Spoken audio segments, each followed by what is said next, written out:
രാവിലെ തന്നെ കൂട്ടത്തോടെ കുരങ്ങന്മാർ വന്നിട്ടുണ്ട് കേട്ടോ, നമുക്ക് പണി തരാൻ വേണ്ടിയിട്ട്. നമ്മൾ കുമ്പളം നട്ടിരിക്കുന്ന സൈഡിലാണ് കേട്ടോ ഇവന്മാർ കൂട്ടത്തോടെ വന്നിരിക്കുന്നത്. നമ്മുടെ കണ്ണ് തെറ്റിയിട്ടുണ്ടെങ്കിൽ അപ്പം തന്നെ കട്ട് പറിച്ചുകൊണ്ട് പോകാൻ. ചെറിയൊരു സേഫ്റ്റിക്ക് വേണ്ടിയിട്ട് ഞാനും അമ്മയും കൂടി ചേർന്നൊരു പ്ലാസ്റ്റിക് കവർ കെട്ടിക്കൊടുക്കുവാണേ. പ്ലാസ്റ്റിക് കവർ കാറ്റത്ത് ഇങ്ങനെ ഒച്ച ഉണ്ടാക്കുന്ന സൗണ്ട് കേൾക്കുമ്പോൾ അവന്മാർക്ക് പേടിയാണ് കേട്ടോ, വേഗം പൊക്കോളൂ. കുമ്പളങ്ങ മൂത്ത് പരുവൊന്നും ആയിട്ടില്ല, എന്നാലും നമ്മളിപ്പോഴേ സംരക്ഷിച്ചാലേ അത് കിട്ടുകയുള്ളൂ. നല്ല ടൈറ്റായിട്ടൊന്നും കെട്ടിക്കൊടുക്കാൻ പാടില്ല കേട്ടോ.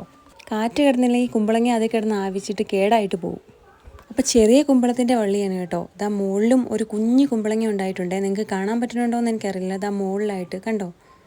കാപ്പിയുടെ ഇടയിലായതുകൊണ്ട് അവന്മാർ കാണാനുള്ള സാധ്യത കുറവാണ്, ഒന്നാലും പറയാൻ പറ്റില്ല കേട്ടോ. പിന്നെ കുറച്ച് സാധനങ്ങളൊക്കെ നമ്മൾ ടെറസിൻ്റെ മുകളിലാണ് നട്ടിരിക്കുന്നത്. മണ്ണ് മാന്തിയിട്ട് എന്തായാലും അവന്മാർ അത് കൊണ്ടുപോവില്ല.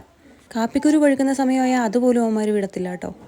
ഞങ്ങളൊന്ന് മാറാൻ വേണ്ടിയിട്ട് നോക്കിയിരിക്കുകയാണ് കേട്ടോ, ഇവിടെ എന്തൊക്കെ കഴിക്കാൻ കിട്ടുമെന്ന് നോക്കാൻ. ഇത് കണ്ടോ, മരത്തെ കൂടെ ചാടി മറിഞ്ഞാണ് നടക്കുന്നത്. സൂര്യനങ്ങ് ഉച്ചിയിലാണ് കേട്ടോ നിൽക്കുന്നത്.